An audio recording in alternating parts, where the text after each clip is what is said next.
Bonsoir, Madame Anglade, et félicitations pour votre réélection dans votre circonscription. Merci beaucoup, Madame Bégin, c'est très apprécié. Le Parti libéral du Québec a subi la pire défaite de son histoire en termes de vote populaire. Lundi, les libéraux ont tout de même réussi à conserver le titre d'opposition officielle à l'Assemblée nationale. Quel bilan vous faites de cette élection? Alors, il est clair qu'on avait plusieurs choses à présenter aux Québécois. Dès le départ, les gens nous disaient qu'on va voir qui va être l'opposition officielle. On nous avait dit qu'on aurait 12, 14 comtés. Au final, on en a eu 21, donc on en est très satisfait. C'est sûr qu'on aurait aimé en avoir davantage, mais déjà, ça battait les pronostics qui étaient amenés et envisagés. Puis je vous dirais que tout au long de la campagne, le message important de rassembler les Québécois plutôt que de les diviser, c'est un message qu'on a martelé parce qu'il va demeurer hyper important maintenant et pour la suite des choses. Oui, vous dites on a battu les pronostics, n'empêche, les libéraux ont fait élire presque uniquement des députés dans la région de Montréal, sauf André Fortin, ici dans la circonscription de Pontiac, en Outaouais, presque uniquement dans des comtés anglophones.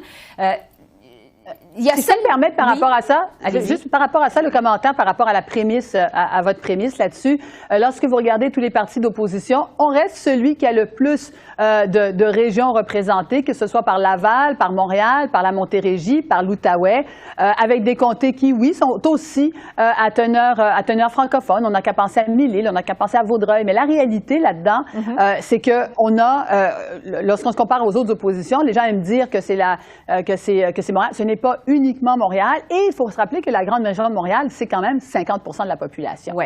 N'empêche, il y a seulement 6 % des francophones au Québec qui ont voté libéral lundi soir dans des circonscriptions de l'Est du Québec. Le PLQ est même arrivé en 4e place. Qu'est-ce qui s'est passé, Madame Anglade, pour que les francophones décochent aussi majoritairement du PLQ dans cette élection? Je pense qu'il y a un gros travail de reconstruction qui doit se poursuivre, qu'on a entamé. Lorsqu'on regarde la composition de notre caucus aujourd'hui, il est très différent du dernier caucus. Il y a eu beaucoup de vétérans qui ont beaucoup contribué à la formation politique, qui ont quitté. Et le renouvellement, quand on disait le renouveau, les gens disaient, ben oui, mais il y a beaucoup de personnes qui partent, qui sont des personnes qui arrivent.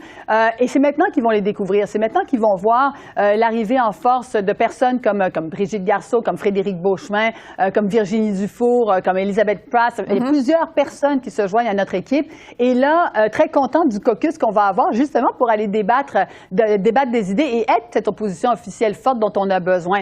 Alors, ce renouveau-là, ça prend un temps. Il faut le reconnaître que ça prend du temps. Il faut reconnaître qu'il y a encore du chemin à parcourir. Oui, parce que, bon, vous parlez de travail de reconstruction. C'est quoi, justement, votre plan pour ramener les francophones au bercail? Bien, justement, avec le caucus dont on a parlé, je pense qu'il faut aussi mettre en perspective que quand on regarde l'élection qui a eu lieu, et il faut reconnaître que c'est la CAQ qui a remporté la grande majorité des sièges, c'est aussi un verdict sur la COVID. Donnons une autre chance à la CAQ parce que pendant la COVID, finalement, ils ont eu à gérer, ils n'ont pas mis leurs idées autant qu'ils aimeraient de l'avant. Nous, ce qu'il va falloir continuer de faire, c'est être cette alternative face à la CAQ, une alternative qui non seulement se préoccupe des enjeux très concrets des gens, mais toute la question de l'économie, d'une économie moderne, avec la pénurie de main-d'œuvre qu'on reconnaît, qu'ils refusent de reconnaître de leur côté, avec la question de l'inclusion, où chaque personne, puis vous avez vu les débats de la fin de campagne, où chaque personne devrait avoir sa place au Québec, peu importe où il réside, peu importe la langue qu'il parle chez lui, et finalement un véritable projet de société sur la lutte au changement climatique. Tout ça, ce sont des enjeux qu'on va continuer de débattre à l'Assemblée nationale et qui vont demeurer porteurs. Vous parlez de l'arrivée de la CAQ parce que, justement, depuis l'arrivée de la CAQ au Québec, qui parle beaucoup d'économie, de développement de la richesse, des termes qui étaient forts chez les libéraux, qui étaient portés par les libéraux, on a le sentiment que le PLQ est plongé dans une crise existentielle. Jusqu'à quel point le PLQ, justement, selon vous, se trouve plongé dans une crise existentielle au lendemain de cette élection? Quand je regarde l'économie du Québec aujourd'hui, je vais vous dire bien franchement, Mme Bégin, on constate quoi? On constate qu'on a une croissance qui est en deçà de celle de l'Ontario. On constate qu'on a des enjeux de pénurie de main-d'œuvre qui ont commencé à frapper de manière très importante, notamment dans les secteurs d'activité économique, mais aussi en matière de santé, en matière d'éducation. Et de plus en plus, on va voir que cette manière de gérer l'économie va être extrêmement difficile pour la CAQ. Donc, vous savez, quand on parle de l'économie, on ne peut pas se vanter d'être le parti d'économie si on ne reconnaît pas le projet premier frein principal qui est vraiment la question de la pénurie de main-d'œuvre. Et il y aura toute une démonstration à faire pendant les prochains mois et les prochaines années. Je vais vous parler de la réforme du mode de scrutin. Bon, avec les résultats de lundi soir, on le sait, le débat est reparti de plus belle. Les libéraux ont obtenu moins de votes que Québec solidaire et le Parti québécois, pris de façon évidemment séparée. Ce qui ne vous empêche pas de former l'opposition officielle. Il y a plusieurs observateurs au Québec qui parlent de distorsion historique dans le système de votation. Est-ce que c'est le temps de changer le mode de scrutin proportionnel au Québec? Quelle est votre position là-dessus? Je pense qu'il faut avoir une grande ouverture par rapport à ça parce qu'il y a effectivement des distorsions. Il faut le reconnaître. Les distorsions, elles existent. Elles sont là avec des partis qui ne sont pas représentés du tout malgré un certain pourcentage au niveau de l'électorat. Donc oui, il faut avoir une ouverture. Et quand j'entends François Legault qui nous dit « je suis prêt à collaborer, mais je ferme la porte à ça », c'est le premier élément qu'il faut mettre de l'avant. C'est ça si on veut avoir la crédibilité de poursuivre même les discussions. Parce que c'est un système qui vous avantage, là, qui vous permet d'être l'opposition officielle malgré votre piètre résultat en termes de vote populaire?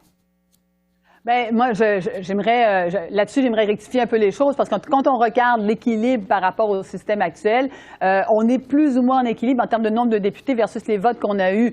Il y a des distorsions d'abord et avant tout avec le gouvernement. C'est d'abord la plus grande des distorsions, et puis avec ceux qui ne sont pas du tout représentés.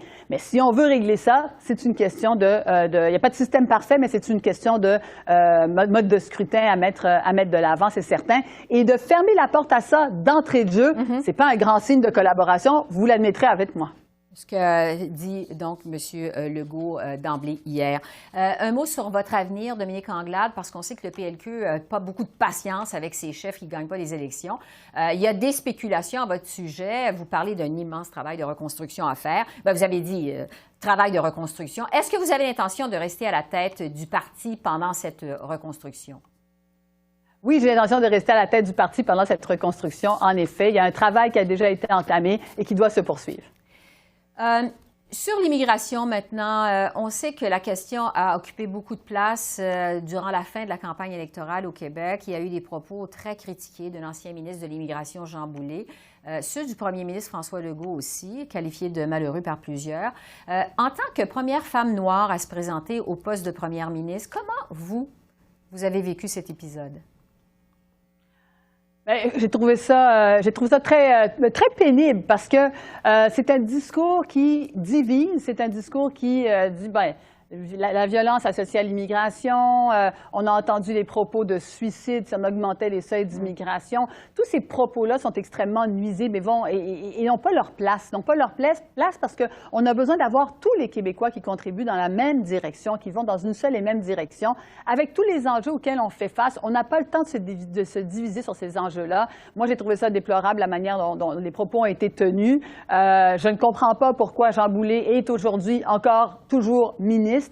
Tout ça, c'est des choses qui devraient pas avoir lieu aujourd'hui. Est-ce que ça vous a blessé, vous, personnellement? Parce qu'on sait que plusieurs ont été blessés par ces propos-là. Mais ça blesse toute personne. Mais c'est même pas moi particulièrement. C'est le Québec s'est bâti sur une histoire de personnes qui sont venues s'installer ici, deuxième génération, troisième génération, cinquième génération. Donc il y a énormément de personnes qui sont touchées par ça. Puis ça c'est pas uniquement des personnes issues de l'immigration. C'est des personnes qui sont vraiment qui vivent dans un Québec qui est moderne. Croyez-vous qu'il va y avoir un travail à faire au Québec pour recoller les morceaux, je dirais, avec les communautés culturelles, mais aussi avec la communauté anglophone? Qu'est-ce que vous en pensez? Avec tout le monde. Je pense qu'il y a un travail de rassemblement à faire où tout le monde se sent interpellé par ça, les communautés autochtones, les communautés racisées, la communauté anglophone. Mais tout le monde devrait avoir un travail à faire. Et comme je dis souvent, il faut se rassembler, il faut qu'on arrête de se diviser sur ces enjeux-là. Ça ne sert pas notre intérêt, certainement. Je vais terminer avec l'immigration. Pour revenir à ça, le premier ministre François Legault veut rapatrier l'ensemble des pouvoirs en immigration vers le Québec. Vous le savez, le premier ministre Justin Trudeau a fermé la porte à cette demande du Québec. Quelle est votre position au Parti libéral sur cet enjeu de l'immigration?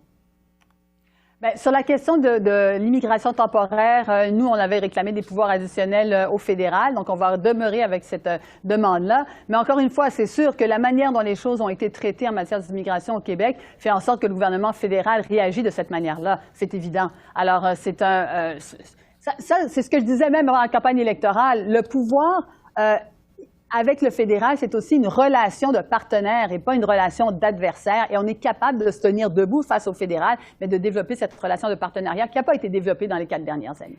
Dominique Anglade, chef du Parti libéral du Québec, merci beaucoup. Merci. Merci à vous. Au revoir. Au revoir.